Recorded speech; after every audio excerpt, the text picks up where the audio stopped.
A maioria já voltou, a gente estava com 17, 20, mais ou menos, na última sala. Então, o que eu estava dizendo, nós tivemos agora, a partir de janeiro de 2020, uma mudança nos critérios de cumprimento de pena. Então, precisa ter aí, efetivamente, noção de como era, como se dava o cumprimento de pena e as questões que vêm agora. Por quê? Porque essas que vêm agora são mais gravosas. Então, pessoas que praticaram o crime até 24 de janeiro de 2020, essas pessoas vão se sujeitar à regra... Desculpa, gente.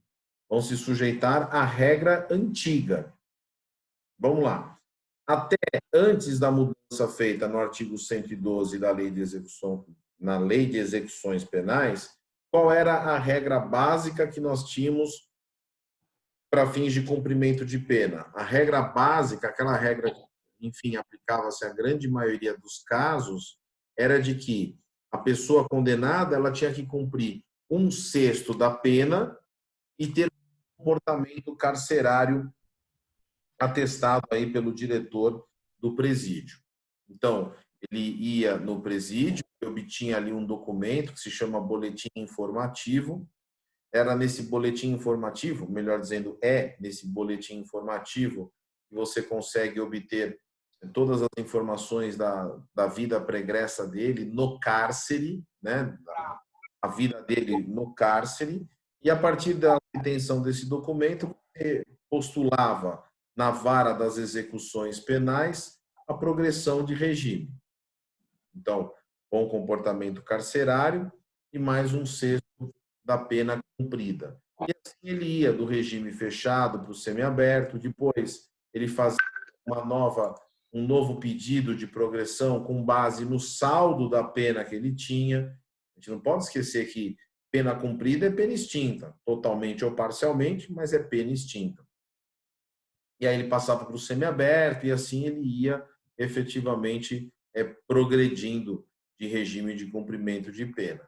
Nesse contexto aqui, que é anterior a janeiro de 2020, especificamente 24 de janeiro de 2020, a gente tinha uma regrinha um pouco mais especial, um pouco mais distinta, que era em relação àquelas pessoas que praticaram, não que essa regra tenha sido alterada, tá? Mas é só para contextualizar. A gente tinha uma regra especial em relação àquelas pessoas que praticam crimes contra a administração pública. Essas pessoas, elas teriam que, além de ter 1/6 da pena cumprida e o bom comportamento carcerário, ela teria que também reparar o dano ou restituir as coisas que ela dilapidou do erário ou do patrimônio público. Então, acrescia-se aqui um requisito em relação àquelas que praticam crimes contra a administração pública. E também nesse universo que é anterior a 24 de janeiro de 2020, nós tínhamos, ou temos ainda, né, porque são regras talvez mais benéficas, nós temos aí a regra para aqueles que praticam o crime hediondo. É válido aqui dizer, né, historicamente, a lei dos crimes hediondos ela surge no mundo jurídico brasileiro sem a possibilidade de progressão de regime, e é importante que vocês entendam isso, sem a possibilidade de de progressão de regime de cumprimento de pena, só que o Supremo Tribunal Federal, salvo engano ali nos idos de 2006, talvez, ele declara inconstitucional essa vedação de regime de cumprimento de pena. E quando o Supremo declara, aqui está a declaração do Supremo, quando o Supremo declara inconstitucional a vedação do cumprimento de pena, todos aqueles que praticaram crimes hediondos, eles acabaram se submetendo a uma regra geral. Qual é a regra geral? É aquela que eu acabei de mencionar, 1/6 da pena mais bom comportamento carcerário. Mas assim, quase que a toque de caixa, eu diria, o Parlamento brasileiro, o Congresso, edita uma lei alterando a lei dos crimes hediondos e disse basicamente o seguinte: bom, já que vai ter que progredir os crimes hediondos, quem cumpre pena por ele vai ter que progredir com critérios mais rígidos. Então, a partir de um certo momento, as pessoas vão ter que cumprir 2/5 da pena ou 3/5 se forem reincidentes. É importante que você observe essa ideia, porque pode ser que você se depare com uma situação que é a seguinte: ele pratica um crime fora, ou melhor dizendo, antes da alteração legislativa. Então, aqueles criminosos hediondos vão o quê? Progredir com um sexto, porque com a declaração de inconstitucionalidade da vedação de pena, todo mundo, mas todo mundo que praticou um crime hediondo antes da introdução desses 2 percentuais que eu falei agora, 2/5 e 3/5, todos eles vão cumprir um sexto da pena e bom comportamento carcerário. Então, no que tange aos crimes hediondos, a gente também tem assim essa mudança ou essa nuance. E eu repito, os crimes hediondos não se progredia de regime. Um certo período aí, 2006, 2007, o Supremo falou, ó, isso é inconstitucional e, consequentemente, o que se fez? Daqui para frente, por ser inconstitucional, vai progredir com um sexto e bom comportamento e daqui para trás também vai cumprir um sexto com bom comportamento carcerário. A partir do momento que o Parlamento brasileiro edita uma lei alterando a 8.072 de 90, dizendo, olha, 2/5 ou 3/5 se for reincidente, a partir daqui, sim, a pessoa se submete a esse critério mais rígido de cumprimento de pena, 2/5 ou 3/5. Tá? Em linhas gerais, assim, o cenário que a gente tem, ou tinha, até janeiro desse ano, era esse. Eu vou repetir rapidamente aqui, para que vocês eventualmente tenham perdido alguma coisa. Então, o cenário até 24 de janeiro era o seguinte: 2/5, perdão, 1/6 da pena e bom comportamento carcerário era a regra geral. Dentro dessa regra geral lá tem-se uma especificidade que é em relação àquelas pessoas que praticam crimes contra a administração pública. Então, nesses casos, a pessoa tem que cumprir um sexto, ter bom comportamento carcerário e mais a reparação do dano ou a restituição das coisas que ele lapidou do patrimônio público. E nós tínhamos aí as questões atenientes aos crimes hediondos, que antes da modificação da lei dos hediondos, face à inconstitucionalidade declarada pelo Supremo, também cumpria um sexto e bom comportamento. A partir do momento que a lei dos crimes hediondos foi alterada para estabelecer um critério mais rígido, 2/5 ou 3/5 se for incidente, aí ele passa a se submeter a esse regramento. Então, era isso que nós tínhamos até, insisto, janeiro de 2020, especificamente 24 de janeiro. O que ocorre? O artigo 112, que eu pedi para vocês ficarem com ele aí aberto, já com alteração, obviamente, o artigo 112 da Lei de Execuções Penais, ele foi, assim, sensivelmente alterado. Ele foi sensivelmente alterado e passou a trazer ali algumas faixas para fins de progressão de regime de cumprimento de pena. Então, a gente vai agora analisar o artigo 112 para ver como é que funcionam ou como é que estão estabelecidas essas novas regras para fins de execução penal. Então, o artigo 112 da Lei de Execução Penal, ele diz o seguinte: a pena privativa de liberdade será executada em forma progressiva, com a transferência para regime menos rigoroso a ser determinada pelo juiz, quando o preso tiver cumprido ao menos, e aí a gente vai agora comentar cada um desses incisos. O primeiro deles diz o seguinte: 16% da pena se o apenado for primário e o crime tiver sido cometido sem violência à pessoa ou grave ameaça.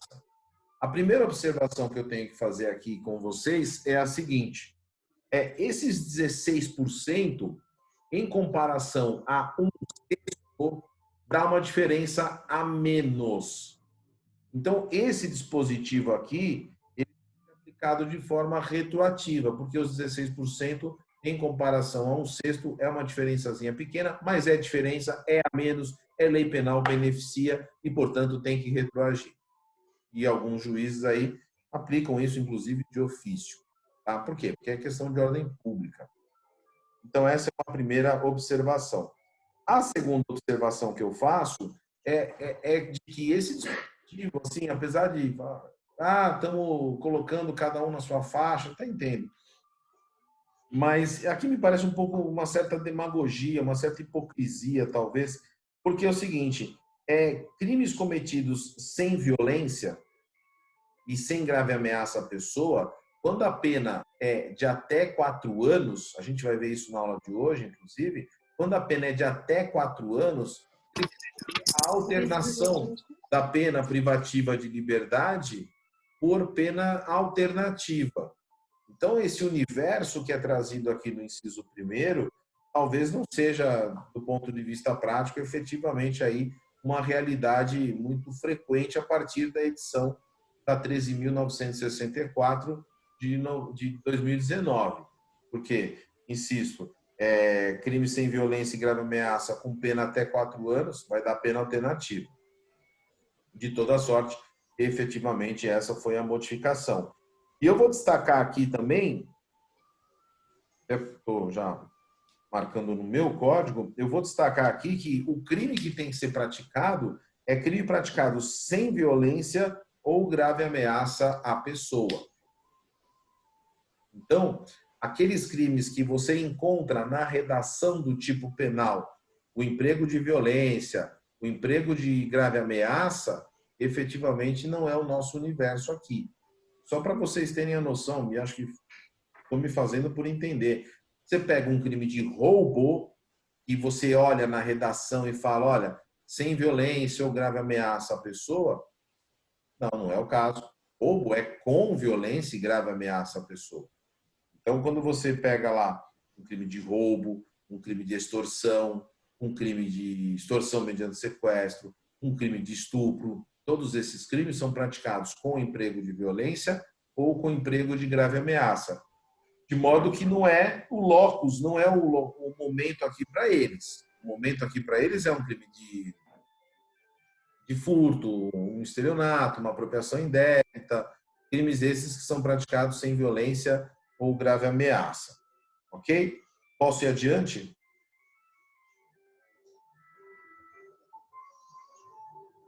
Sim ou não, gente? Por favor.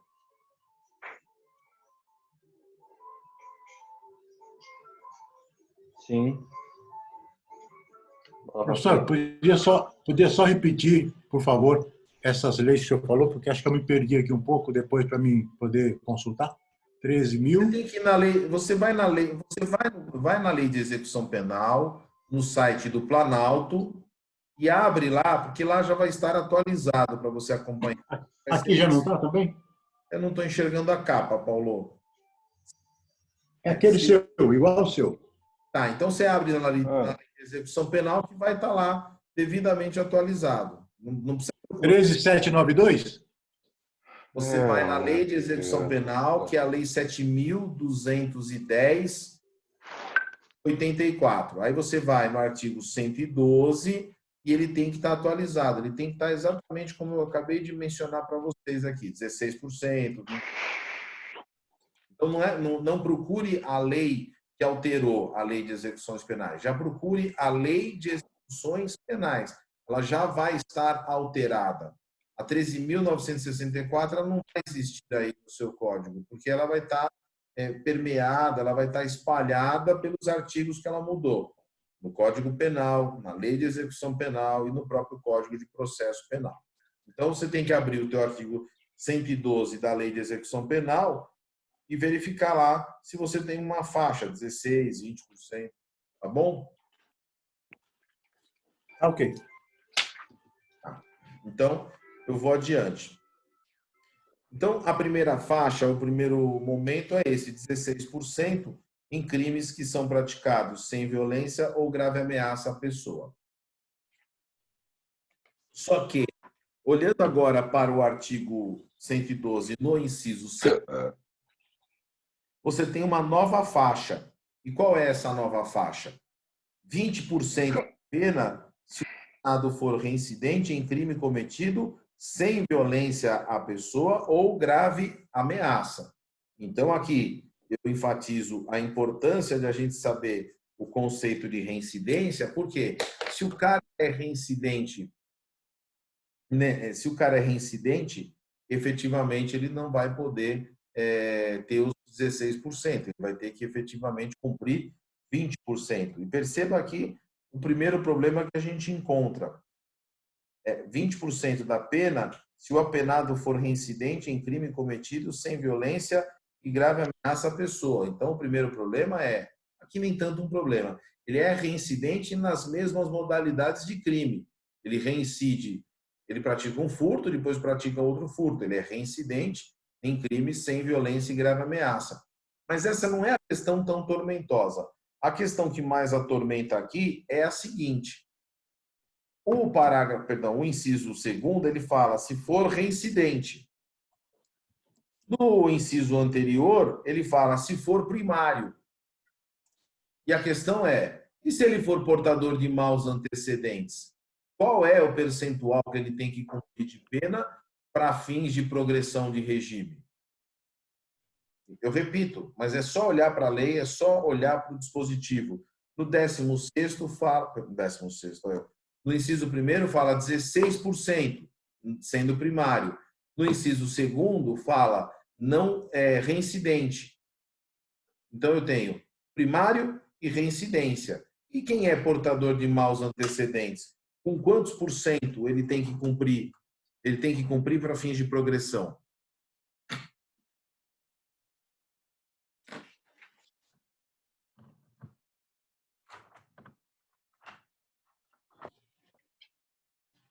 Aqui, me parece que a gente vai ter que adotar um critério que já está, eu diria, mais ou menos sacramentado pela jurisprudência, que é o seguinte. Esse problema aqui que eu estou me referindo, ele acabou acontecendo lá no livramento condicional, no artigo 83.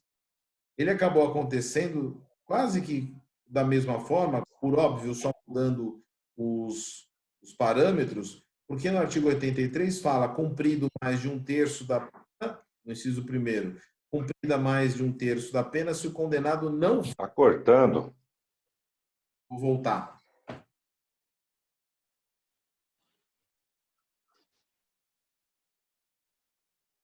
A Grace falou 20, tá? Já falo, Grace.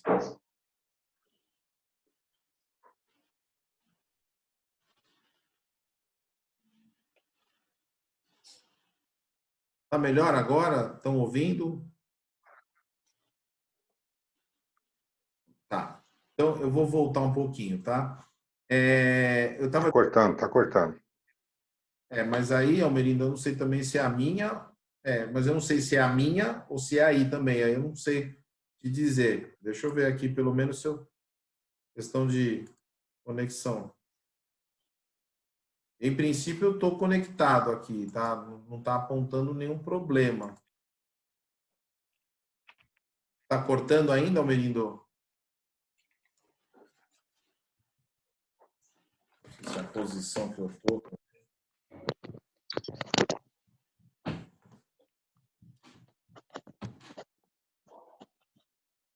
Está melhor agora ou não?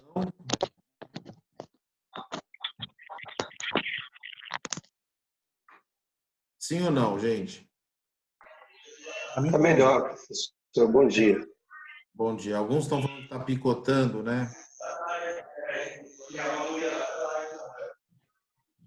Estão me ouvindo bem? Está picotando, não está? Para mim tá bom. Fechem os microfones, por favor, para não ficar Tranquilo, captando. tá bom também. Tá, fechem os microfones, por favor.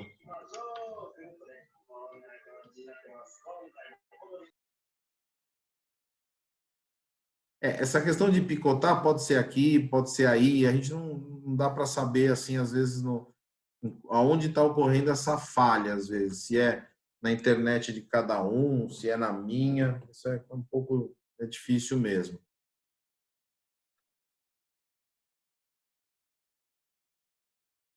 Tá, eu vou prosseguir, então, mas qualquer coisa me avisem aqui, por favor. Tá? Então, eu dizia o seguinte, A gente tem um problema, Grace, que é o seguinte: no inciso 1º do artigo 112 fala em 16%. No inciso 2º fala-se em 20%. E no inciso 1º fala-se em primário, no inciso 2º fala-se em reincidente. Mas a hipótese chamada de maus antecedentes, ou portador de maus antecedentes, efetivamente não está contemplada. E eu estava dizendo que me parece que a solução vai ser uma solução que vai ser dada, que foi a solução que se adotou na questão do livramento condicional. Porque lá no livramento condicional, eu dizia, fala-se no inciso 1º do artigo 83 do Código Penal. Artigo 83, inciso 1º do Código Penal. É cumprida mais de 1/3 da pena se o condenado não for reincidente. E no inciso 2º, fala-se em cumprida mais da metade se o condenado for reincidente em crime doloso. Então, qual foi o problema lá na época? Fala-se 1/3 e metade. Fala-se 1/3 no não reincidente, logo o primário, e fala-se em metade no caso de reincidente. O problema é o mesmo. E o portador de maus antecedentes? Qual é a fração que tem que cumprir de pena para fins de livramento condicional? Alguns diziam que, à época, ou ainda dizem, né? Alguns diziam o seguinte: olha, o portador de maus antecedentes tem que cumprir metade. Então, Grace, talvez no seu conceito, na sua ideia, o portador de maus antecedentes tenha que cumprir 20%. Mas a jurisprudência, inclusive a jurisprudência do STJ, acabou pacificando um entendimento que é o seguinte: a míngua, né, na falta de um critério específico, o jurisdicionado não pode ser prejudicado. Em outras palavras, como não há a previsão para aquele que é portador de maus antecedentes, ele vai ter que cumprir a menor fração indicada. Então, no caso do livramento condicional, o portador de maus antecedentes ele vai ter que cumprir, na verdade, 1/3 da pena e não metade. Então, o jurisdicionado, o cidadão, enfim, qualquer um de nós não pode ser prejudicado diante da falta de uma previsão legal no ordenamento jurídico. A ideia de princípio da legalidade aqui fica muito, mas muito evidente. Eu diria que é patente a coisa. Então, Grace e todos, qual é a conclusão que a gente deve chegar? A mesma lógica, pelo menos aqui é um prognóstico que eu estou fazendo, de que, no caso de portador de maus antecedentes, você efetivamente vai acabar adotando esse tipo de critério. Ou seja, o critério de um percentual menor para o portador de maus antecedentes, ou seja, 16%. Eu estou aqui fazendo um prognóstico a partir do que já vem sendo decidido em sede de livramento condicional, tá? Essa hipótese que eu estou aqui ventilando, esse diagnóstico que eu estou aqui fazendo, ele é a partir de algo que a jurisprudência já vem enfrentando, já vem se debruçando. Posso seguir, por favor, gente? Posso ir adiante? Obrigado, Grace. Ficou clara a sua pergunta, a sua intervenção, a justificação, pelo menos? Ótimo, Grace. Obrigado. Então, vou adiante aqui, tá? Vou só ver aqui que horas nós temos para a gente pensar aqui depois num intervalinho. Que horas que a gente para no intervalo normalmente? Desculpa, é 10 horas, né? 10. Tá, dá tempo, então. Tem mais 10 horas. Tem mais 20 minutinhos, talvez seja o tempo da sala aqui acabar. Então, eu vou adiante, lembrando que eu estou falando o quê? Do artigo 112, de execução penal. A próxima etapa, ou a próxima faixa, vamos dizer assim, diz o seguinte: 25% da pena se o apenado for primário e o crime tiver sido cometido com violência ou grave ameaça à pessoa. Percebam aqui agora que a gente já tem uma diferença. Agora, eu estou falando de 25% para aqueles crimes que são violentos, aqueles crimes em que você impõe à pessoa da vítima ou à agressão ou, efetivamente, uma grave ameaça. Então, a gente sai do contexto de crimes que não são violentos e passa aí para a questão dos crimes com violência. E vamos adiante, então. Aqui não tem nada a pontuar, porque o que tem a pontuar é o que vem agora. Inciso 4º, 30% da pena se o apenado for reincidente em crime cometido com violência à pessoa ou grave ameaça. Então, presta atenção aqui, porque agora passa-se a ter uma certa importância você saber o porquê da reincidência. Quando eu estava explicando o conceito de reincidência, eu falava, por enquanto não se preocupe com isso. Por enquanto aqui não tem tanto relevo. Mas aqui, de certa forma, a gente tem um relevo ou tem uma importância que é a seguinte. O inciso 4º, ele fala 30% da pena se o apenado for reincidente em crime cometido com violência à pessoa ou grave ameaça. Reincidência em crime com violência. Então, me parece aqui, pelo menos, imprescindível, indispensável que o primeiro crime seja com violência e grave ameaça à pessoa e o segundo crime também seja um crime praticado nessas circunstâncias. Então, ele tem que ter, sei lá, um roubo, condenação pelo roubo, e uma vez agora condenado e transitado em julgado, ele pratica o quê? Um novo roubo. Então, o que me está parecendo, ainda que assim, embrionária, do ponto de vista de uma opinião a ser formada, é de que, efetivamente, o legislador acabou não se atentando a algumas coisas e ele está criando certos vácuos, ele está criando certos espaços. Porque, não tenha dúvida, imagine só qual é a questão aqui. Se ele pratica um furto é crime sem violência e grave ameaça, é condenado por esse furto e depois pratica um roubo, qual é a faixa de incidência dele? Porque reincidente ele é. Para aonde ele vai incidir?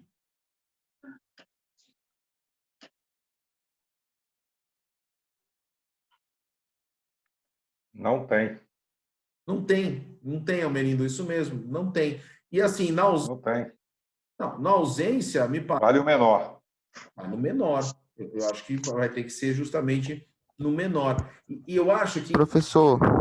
Eu acho, um momento só, David, eu acho que efetivamente perdeu-se a oportunidade para você até estabelecer faixas ou critérios para quem é portador de maus antecedentes, né? Perdeu-se talvez essa oportunidade, né? Mas não tem, porque na faixa do inciso 4º, que é a faixa dos 30% da pena, o apenado for reincidente em crime cometido com violência e grave ameaça. A reincidência tem que ser aquela reincidência. O termo que eu vou usar nunca foi assim muito bem definido, não é um conceito muito unívoco na legislação, mas ele tem que ser aquilo que se prega ou se tem como ideia de reincidência específica. Crimes da mesma magnitude, crimes do mesmo quilate, do mesmo brilho, do mesmo jaez, né? Eu acho que vai acabar sendo o quê? Os 25%. Diga, David, por favor. Então, no caso, essa alteração que foi feita, ela beneficia o esvaziamento, no caso, dos presídios, porque você tem no caso, você aprova uma proposta com o intuito de colocar rígido a execução penal e só que, olhando aqui, você tem um afrouxamento dessa mesma lei de execução penal. O senhor acha que teria um efeito de esvaziamento do presídio? Já que você tem aí um afrouxamento dessas aplicações de pena? David, eu acho que é justamente o contrário. Aqui, a lei de execução penal, com essa sua nova redação, não tá afrouxando nada. Tá recrudescendo. Apertando mais. Oi, Almerindo. Eu acho que ele está apertando mais, só que ficou uma falha, eles deixaram a falha. Na realidade, eu acredito que foi uma falha do legislador, eles não pensaram isso. Eles não pensaram a hipótese de eu ia brigar pelo 25. Claro. Então, David, eu acho que, na verdade... Eu vou brigar pelo 25. Sim, na verdade, David, eu acho que não tem aqui um afrouxamento. A questão que a gente está discutindo é que, talvez diante dessa falha, como o Almerindo observou, pode ser que você tenha aí algumas, não vou dizer brecha, mas enfim, você tem aí uma tese para ser discutida de que, olha, ele tem que cumprir 25, mas afrouxar, não. Não, porque a gente chega, para que se tenha uma ideia, a gente chega a percentuais de 70%. Então, a gente está, na verdade, recrudescendo o sistema de cumprimento de pena, a gente está recrudescendo, endurecendo, enrijecendo, enfim, tornando mais difícil a progressão. Por quê? Porque ao colocar isso em estratos, 16, 20, 25, conforme cada categoria, eu estou trazendo maior dificuldade. Só para você ter uma ideia, um crime com violência e grave ameaça, antes dessa modificação, era um sexto, assim como era um sexto também para crimes sem violência e grave ameaça. Quando eu coloco um crime com violência e grave ameaça para 25, eu estou aumentando. E digo mais, é válido que a gente já antecipe isso para vocês, o artigo 75 do Código Penal também foi alterado. O tempo máximo de cumprimento de pena no Brasil passou de 30 a 40 anos agora. E digo mais, aproveitando a sua intervenção, que é sempre pertinente,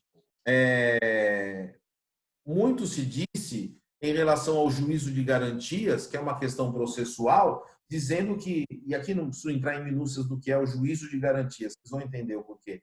Muita gente disse, e um dos fundamentos da decisão do ministro Luiz Fux de suspender o juízo das garantias é que isso implicaria numa maior oneração das verbas públicas ou ia gastar mais dinheiro.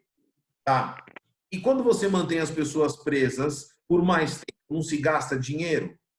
É óbvio que se gasta. Todo mundo sabe aqui que um preso ou que qualquer preso tem um custo X mensal. Eu não tenho aqui o dado preciso, mas arrisco a dizer talvez 3 mil, alguma coisa assim. Cada preso custa mensalmente. Mais tempo essa pessoa ficar efetivamente segregada, restrita de sua liberdade, mais gasto o Estado tem. Não vejo, viu, David, que efetivamente isso é para flexibilizar. Eu acho que é muito pelo contrário, isso está enrijecendo. É claro que também, talvez se estabeleceu aqui uma coisa um pouco mais proporcional, né? Porque antes a regra geral era qualquer crime, com ou sem violência. Então, deu-se aí operou-se aqui em faixas, mas a gente está recrudescendo. Eu não tenho a menor dúvida, David. Tanto é verdade, não só por conta do que já falei, que comecei o tema dizendo, olha, a gente precisa saber como é que é a regra antiga, porque a regra antiga é uma regra benéfica. E essa regra antiga que é benéfica, ela efetivamente vai o quê? Retroagir. Tudo bem, David? Tudo bom, professor. Obrigado. Não, imagina. Então, nós estamos lá, nos 30%. Tudo bem isso? Sem problemas? Deixa eu só falar aqui uma coisa. Nós vamos... Deixa só o Pantaleão entrar, que ele está entrando na sala, senão ele entra e a gente sai. Vamos fazer o seguinte, essa sala aqui já vai terminar, são 3 minutos que faltam aqui. Eu vou dar uma pausa aqui, são 9h47, a gente para um pouquinho antes, senão eu vou começar uma sala, vai ter que fazer intervalo. Vamos antecipar um pouquinho o nosso intervalo, são 9h47, lá para umas 10h05, 10 e pouquinho, eu mando o link da próxima sala e a gente continua. Pode ser? Professor, posso fazer uma pergunta rápida? Pode, por favor. Professor, só com relação a essa vacância quanto ao crime menor, no inciso 3º, que o Almerindo falou que vai brigar pelo aliás, no inciso 4, que vai brigar pelo terceiro, tem alguma situação já que foi colocada, na verdade, sendo julgada nesse instante? Não, né, Paulo? Eu acho muito improvável, porque como isso é de janeiro de 2020, eu estou falando fevereiro, março, abril. Ah, Situação que está em vigência há 2 meses. Então, quer dizer, isso é uma demanda que ainda vai surgir, talvez, para o final do ano, mais para frente, né? porque as pessoas precisam praticar o crime na vigência dessa lei, apurar a sua responsabilidade, ser condenada criminalmente, e aí que vão começar a surgir essas demandas. Então, não dá tempo. 24 de janeiro, 24 de fevereiro, essa semana, 24 de março, 2 meses de vigência. Então, assim, salvo casos muito peculiares, onde o cara, puta, nem tempo dá, né, Paulo? Porque se o cara, vamos supor, o cara Não deu tempo de cumprimento de pena, não deu tempo nem de julgamento. não deu tempo nem de julgamento, o judiciário. Por enquanto, Beleza, professor. tem. É. A gente está aqui no meio que no E também não vale para as anteriores. Lembra disso? Também não, perfeito, não vai valer para as anteriores. Então, por enquanto, Vale para as anteriores. Não retroage para Quando a gente se formar, já vai ter caso desse. A gente vai estar sabendo sim, já como agir. sim, vocês já Se não vão mudar pegar até essa lá. regra nova, claro, claro. E pode ser que você pegue um caso ou outro aí de regra antiga, porque o processo ficou suspenso. Pode ser que aconteça assim. Ok, professor. Vai acabar o tempo aí. Tá bom? Então, a gente sai dessa, a gente Vamos faz tomar café. agora para as questões fisiológicas e daqui a pouco, umas 10h05, eu mando o link da próxima sala para a gente continuar, tá bom? Sim, senhor. Até mais, então. Fechar aqui para todos já.